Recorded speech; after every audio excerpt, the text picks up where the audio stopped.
प्रायद्वीपीय पठार नदियों के मैदान से 150 मीटर ऊंचाई से ऊपर उठता हुआ प्रायद्वीपीय पठार तिकोने आकार वाला कटा-फटा भूखंड है जिसकी ऊंचाई 600 से 900 मीटर है। उत्तर पश्चिम में दिल्ली, कटक, पूर्व में राजमहल की पहाड़ियाँ, पश्चिम में गिर पहाड़ियाँ, दक्षिण में इलायची कार्डमम पहाड़ियाँ प्रायद्वीप पठार की सीमाएं निर्धारित करती हैं। उत्तर पूर्व में शिलोंग तथा कार्बी एंगलोंग पठार भी इसी भूखंड का विस्तार है। प्रायद्वीपीय भारत अनेक पठारों से मिलकर बना है, जैसे हजारीबाग पठार, पालायू पठार, रांची पठार, मालवा पठार, कोयम्बटूर पठार, कर्नाटक पठार। यह भारत के प्राचीनतम और स्थिर भूभागों में से एक है। सामान्य तौर पर प्रायद्वीप की ऊंचाई पश्चिम से पूर्व को कम होती है। कहाँ से कम होती है? पश्चिम से पूर्व की ओर कम होती है, जिसका प्रमाण यहाँ की नदियों के बहाव की दिशा में मिलता है, क्योंकि पूर्व की दूसरी दिशा में नदियाँ प्रवाहित हो रही हैं, तो इसका मतलब यह है कि ढाल यहाँ पर कम है, यहाँ ज़्यादा है। प्रायद्वीप पठार की कुछ नदियों के नाम बताएं जो बंगाल की खाड़ी और अरब सागर में गिरती हैं। कुछ स्थलाकृतियों के नाम भी बताएं जो पूर्व की ओर प्रवाहित नदियों से संबंधित हैं, परंतु पश्चिम दिशा में बहने वाली नदियों से संबंधित नहीं हैं। इस क्षेत्र की मुख्य प्राकृतिक स्थलाकृतियों में टोर ब्लॉक पर्वत, भ्रंश घाटियाँ, पर्वत स्कंद, नग्न चट्टान संरचना, टेकरी पहाड़ी श्रृंखलाएं हैं और क्वार्टजाइट भित्तियाँ शामिल हैं, जो प्राकृतिक जल संग्रह का स्थल है। इस पठार के पश्चिम और उत्तर पश्चिमी भाग में मुख्य रूप से काली मिट्टी पाई जाती है। इसके पश्चिम में और उत्तर पश्चिम भाग में मुख्य रूप से काली मिट्टी पाई जाती है। प्रायद्वीपीय पठार के अनेक हिस्से भू उत्थान व निमज्जन, भ्रंश तथा विभंग निर्माण प्रक्रिया के अनेक पुनरावर्ती दौर से गुजरे हैं। भीमा भ्रंश का उल्लेख करना आवश्यक है, क्योंकि यहाँ बार बार भूकंपीय हलचलें होती रहती हैं। किस में होती रहती हैं? भीमा भ्रंश में। अपनी पुनरावृत्ति भूकंपीय क्रियाओं की क्षेत्रीय विभिन्नता के कारण ही प्रायद्वीप पठार पर धरातलीय विविधताएं पाई जाती हैं। पुनरावर्ती भूकंपीय क्रियाओं की क्षेत्रीय विभिन्नता के कारण ही प्रायद्वीप पठार पर धरातलीय विविधताएं पाई जाती हैं।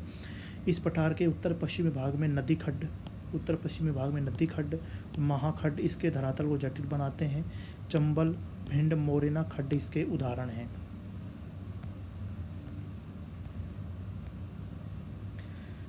मुख्य उच्चावच लक्षणों के अनुसार प्रायद्वीप पठार को 3 भागों में बांटा जा सकता है: दक्कन का पठार, मध्य उच्च भूभाग, उत्तर पूर्वी पठार। अब अपन सबसे पहले बात करेंगे दक्कन का पठार। इसके पश्चिम में पश्चिमी घाट, पूर्व में पूर्वी घाट, उत्तर में सतपुड़ा, मैकाल और महादेव पहाड़ियाँ हैं। पश्चिमी घाट को स्थानीय तौर पर अनेक नाम दिए गए हैं, जैसे महाराष्ट्र में सह्याद्री, कर्नाटक और तमिलनाडु में नीलगिरी और केरल में अन्नामलाई और इलायची कार्डमम की पहाड़ियाँ। पूर्वी घाट की तुलना में पश्चिमी घाट ऊंचे अविरत हैं। इनकी औसत ऊंचाई लगभग 1500 मीटर है, जो कि उत्तर से दक्षिण की तरफ बढ़ती चली जाती है।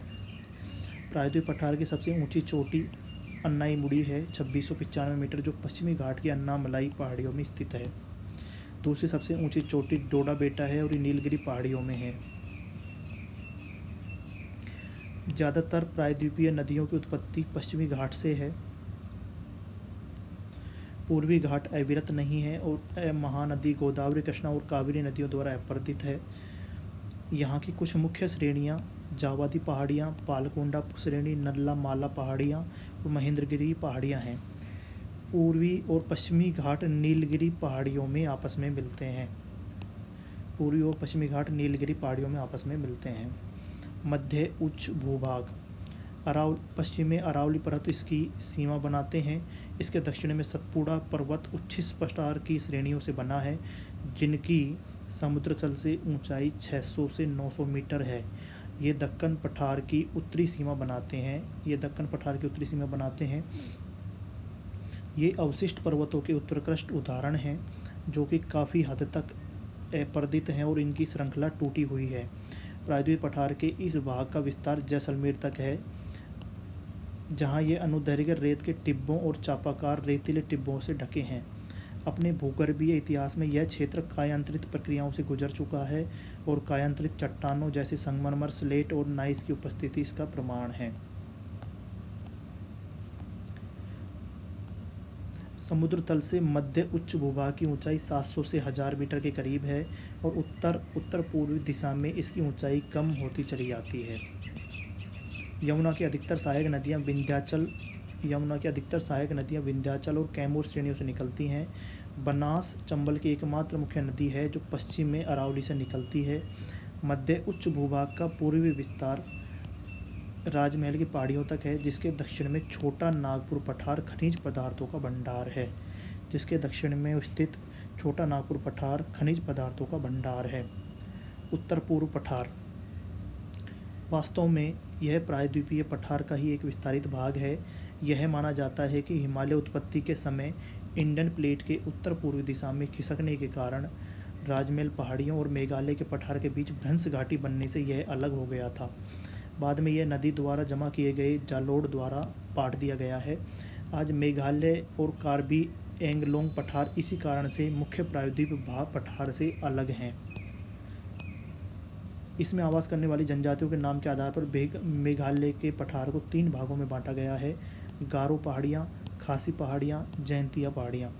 असम की कार्बी एंगलोंग पहाड़ियाँ भी इसी का विस्तार है। छोटा नागपुर पठार की तरह मेघालय के पठार भी कोयला, लोहा, सिलिमेनाइट, चूने के पत्थर और यूरेनियम जैसे खनिज पदार्थों का भंडार है।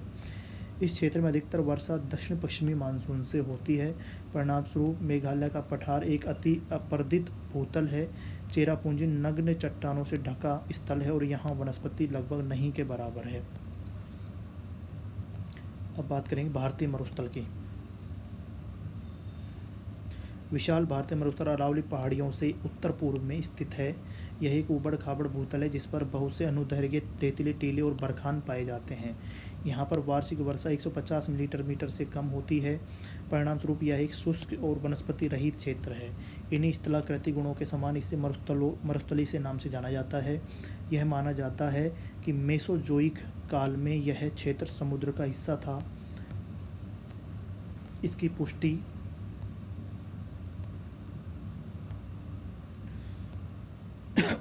आकल में स्थित काष्ठ जीवाश्म पार्क में उपलब्ध परमाणु तथा जैसलमेर के निकट ब्रह्मसर के आसपास के समुद्री निक्षेपों से होती है। काष्ठ जीवाश्म की आयु लगभग 18 करोड़ वर्ष आंकी गई है। यद्यपि इस क्षेत्र की भूगर्भीय चट्टान संरचना प्रायद्वीपीय पठार का विस्तार है, तथापि अत्यंत शुष्क दशाओं के कारण इसकी धरातली आकृतियाँ भौतिक अपक्षय और पवन क्रिया द्वारा निर्मित हैं। यहाँ की प्रमुख स्थलाकृतियाँ स्थानांतरित रेतीले टीले, छत्रक चट्टानें, मरुद्यान हैं। ढाल के आधार पर मरुस्थल को 2 भागों में बांटा जा सकता है: सिंध की ओर ढाल वाला उत्तरी भाग और कच्छ के रण की ओर ढाल वाला दक्षिणी भाग। यहाँ की अधिकतर नदियाँ अल्पकालिक हैं। मरुस्थल के दक्षिणी भाग में बहने वाली लूनी नदी महत्वपूर्ण है।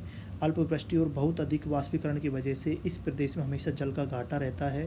कुछ नदियाँ तो थोड़ी दूरी तय करने के बाद भी मरुस्थल में लुप्त हो जाती हैं। अतः यह अंतःस्थलीय प्रवाह का उदाहरण है, जहाँ नदियाँ झील या प्लाया में मिल जाती हैं। इन प्लाया झीलों का जल खारा होता है, जिससे क्या बनाया जाता है? नमक बनाया जाता है। तटीय मैदान। आप पहले ही पढ़ चुके हैं कि भारत की तट रेखा बहुत लंबी है।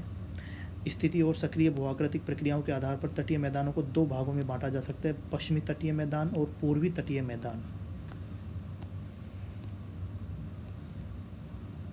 पश्चिमी तटीय मैदान जलमग्न तटीय द्वीपों के उदाहरण हैं।